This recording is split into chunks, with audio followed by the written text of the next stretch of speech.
States Army presents The Big Picture, an official report produced for the armed forces and the American people.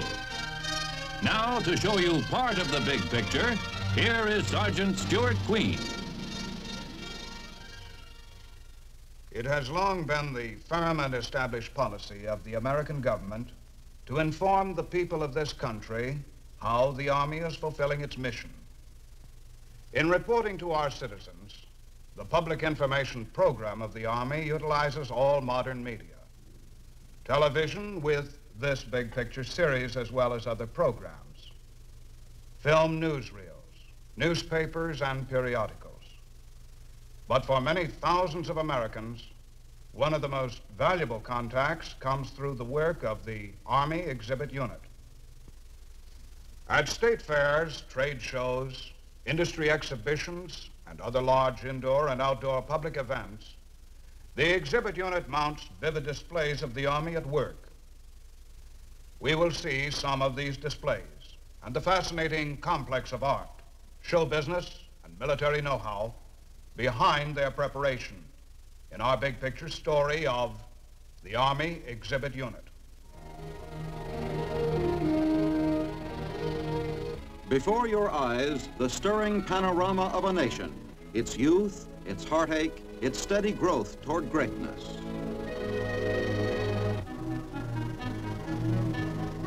Another moment of history memorialized, a lunging, desperate charge with weapons ready. It is almost as though we can hear the rumble of the artillery and taste the charred air.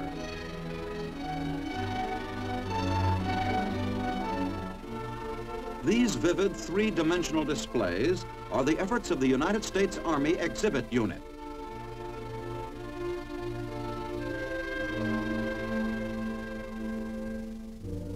Home base for the Exhibit Unit is a depot at Cameron Station, Virginia, not very far from the nation's capital. Long before an exhibit takes place, the work begins. A request has come in to prepare an exhibit. First, information is gathered about the purpose of the exhibit, the type of audience it should appeal to, and the locales where it will appear.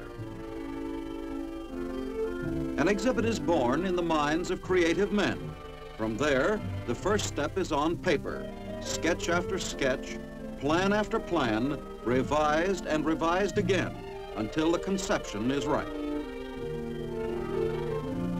Soon, workrooms are humming.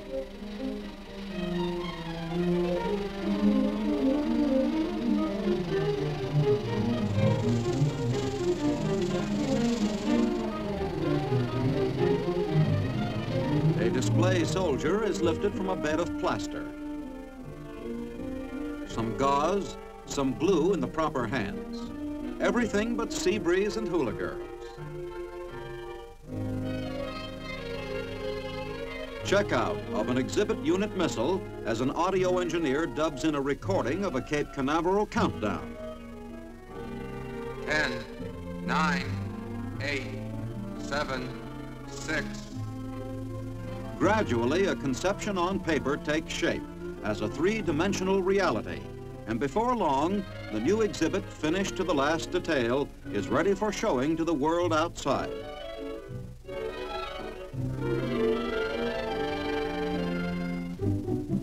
Since 1936, when the Army first prepared an exhibit for the New York World's Fair, good use has been made of public assemblies to keep the American taxpayer informed where his tax dollar is going. It's a case of going where the audience is. Exhibit unit trucks really run up mileage every season.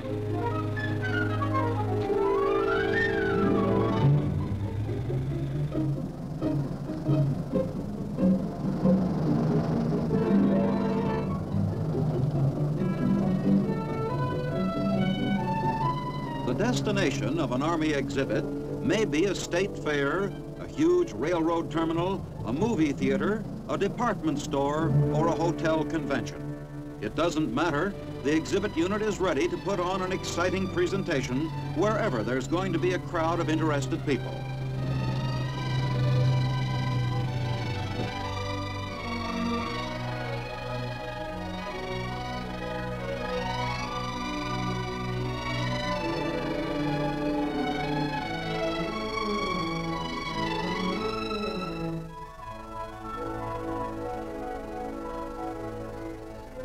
It may be a convention of company engineers and executives from all over the country, assembled to see a display of American defense production effort.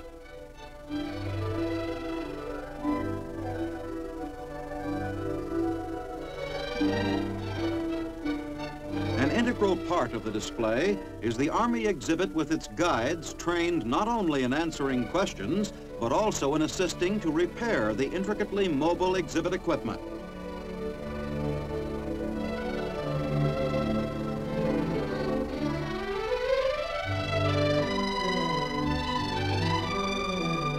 The convention over, the props are again loaded aboard the trucks.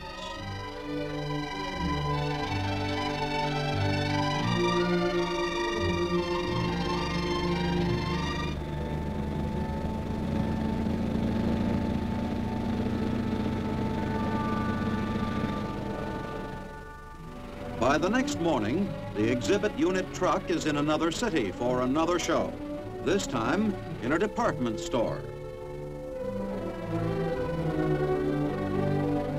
Upon entering, a youngster may not know one missile from another, but it's a safe bet before that youngster leaves, he'll know a lot about the Army missile family. Representatives of the exhibit unit must be prepared to answer countless searching questions.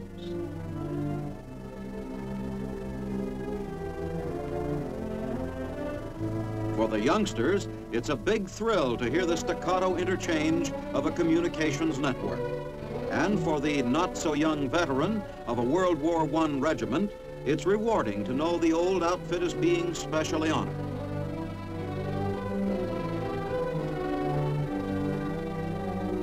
So it goes until the curtain goes down on an Army exhibit in a city department store, only to rise again a few days later in the rural atmosphere of a big state fair.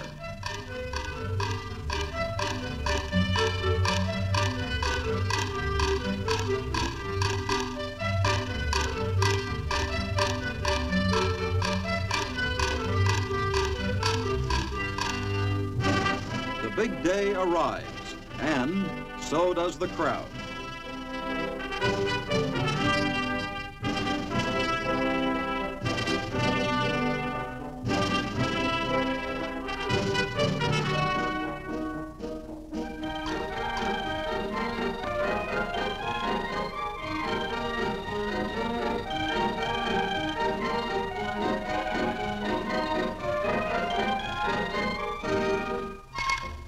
Every visitor is important, for with these displays, the Army is reporting to the very public it has the ultimate responsibility to protect.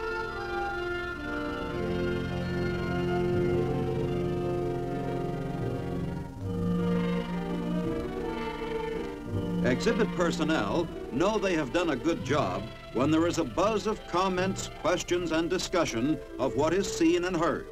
The best thank you is a quizzical look and still another question.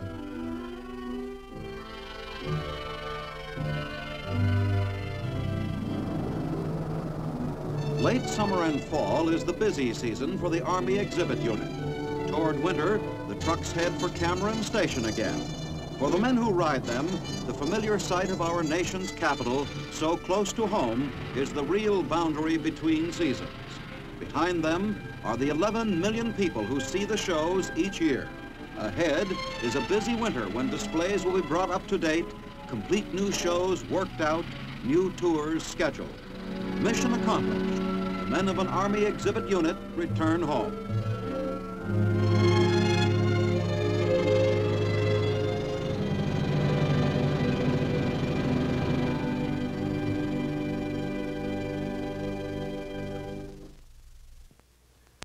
Telling the Army story to millions of Americans on the state fair circuit is a big job and a worthwhile one. One proof of the value of exhibits in telling an important story took place recently in Belgium, when countries from all over the world put their best efforts into national displays at the Brussels International Exposition. For servicemen stationed in Europe, here in one convenient area, was a fascinating Cook's tour of the world, a once-in-a-lifetime event that couldn't be missed. Quite a few leaves of quite a few soldiers were spent in exploring the wonders of the Brussels International Exposition. Let's go along with some of them and see what it's all about.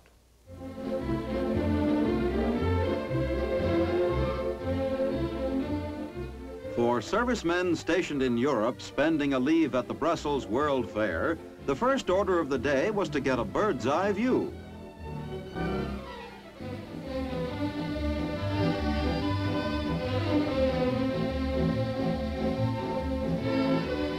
Generally acclaimed as the architectural hit of the fair was the American Pavilion, the largest circular building in the world. It looked over a pond surrounded by apple trees and a kaleidoscope of colorful flags.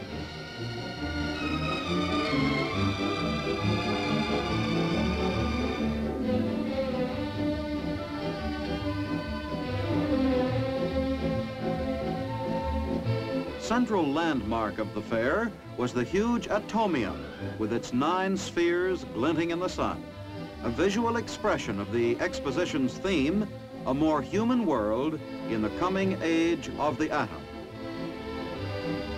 A wonderland plucked from the future. That's the way it all seemed to those lucky enough to see it.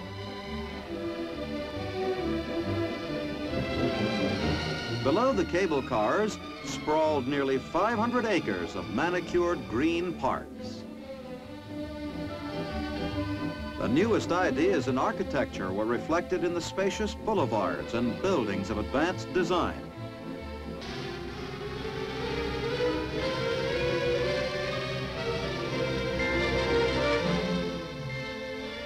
The array of buildings and displays did not just pop into place on a Belgian meadow. It took effort of brain, machine, and muscle. Right up to the deadline of the grand opening, April 17, 1958, the frenzy of last-minute preparations was going on, for it takes a lot of hard work today to build a world of tomorrow.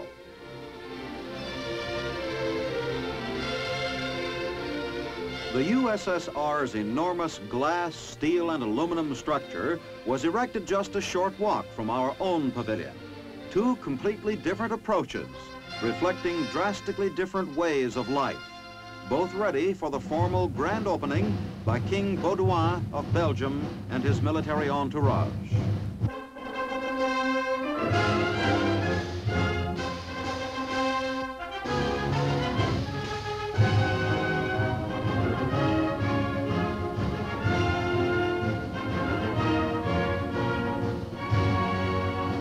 Representatives of the 48 countries with exhibits at the exposition held aloft national flags in honor of the event.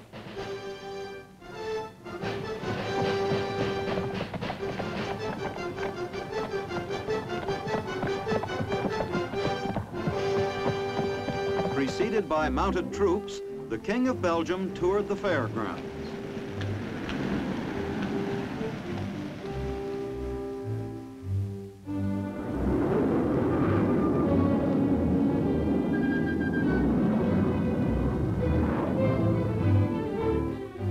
As the leader of the host country, the young king had taken a strong personal interest in the planning and progress of the exposition.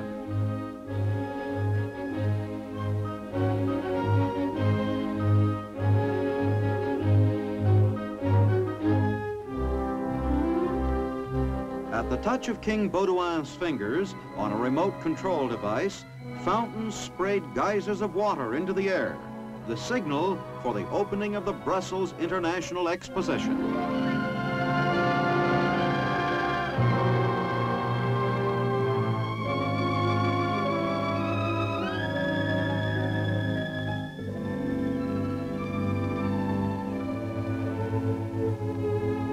From all over the world, visitors were here to see the sights.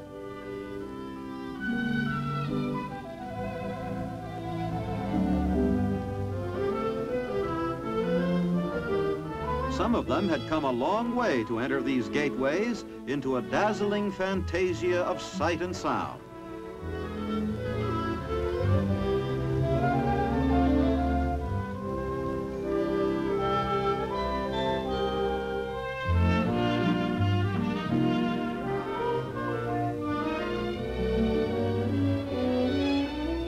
Servicemen on leave from posts and stations throughout Europe were enjoying the event too.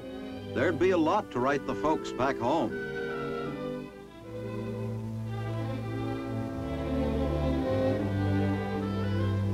At the American exhibit, a performance by a crack United States Air Force band hailed the opening of the fair.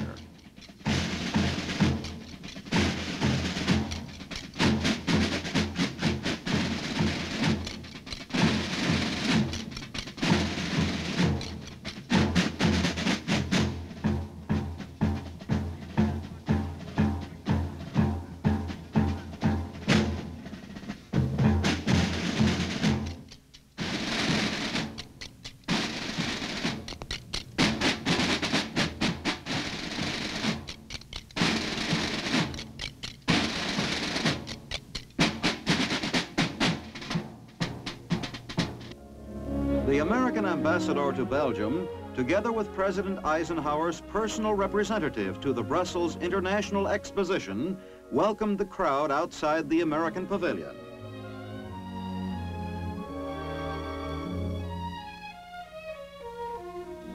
A ribbon across the entrance was cut, and the American pavilion was officially opened.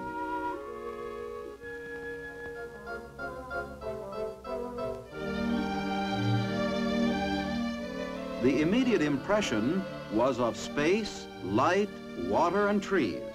Designed by Edward Stone, the American Pavilion received wide acclaim as an outstanding architectural achievement.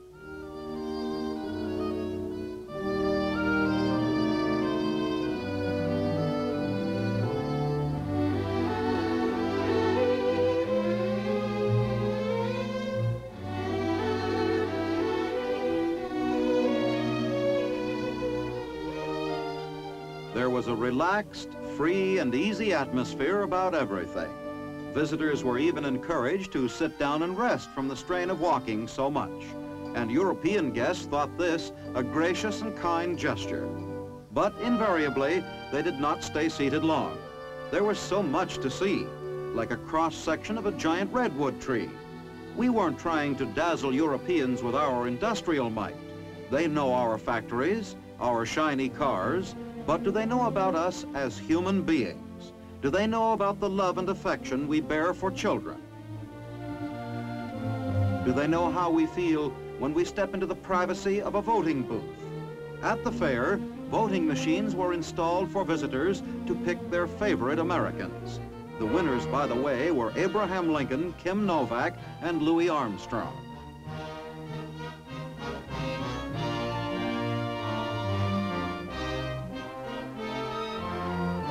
Do the people of Europe understand how our system of free enterprise works? How great companies are owned by thousands of shareholders who have invested their savings in American industry? Good afternoon, ladies and gentlemen. What you see here is a ticker tape machine used in the New York Stock Exchange. The tape here is a list of the quotations at the moment taken on the floor of the exchange. What you see here can also be seen in the wire behind you.